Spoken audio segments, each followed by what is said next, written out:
Hello guys, tara samahan niyo ako magluto ng sarsyadong itlog. Ayan. So lagyan na natin yung kawali ng mantika. Painitin natin siya tapos igisa yung bawang. Yan na sa inyo kung ilang pirasong bawang ang gusto niyong ilagay. Ako guys, gusto ko ng medyo marami para mas malasa siya at saka mas mabango. Tapos isunod natin yung sibuyas. Ayan. Isang sibuyas lang yan guys. Gisa-gisa natin siya. Tapos isunod natin yung kamatis. Yan, malalaki yung hiwa ko guys. Nasa sa inyo kung paanong hiwa ang gusto nyo. Sa akin okay na yan. Walang arte-arte ba? Kasi kami lang naman ang kakain. Tsaka gusto na talaga namin kumain.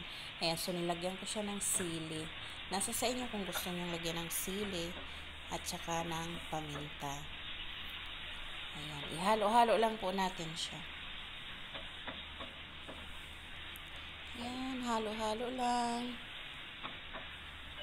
Tapos ayaw ko siyang i-overcook. Ganyan lang, medyo crunchy konti. Tapos lagyan po natin siya ng patis. Ayan, ihalo na naman natin siya. Halo-halo lang. Para pumantay. Tapos ilagay na natin yung itlog. Ayan, nasa sa inyo rin guys kung ilang itlog ang gusto nyong ilagay. Sa akin, 6 yata yung nilagay ko. Tapos ilagay na natin yung pritong isda. Ayan, may tira kasi kaming isda guys. Isang pritong isda. So ayan na.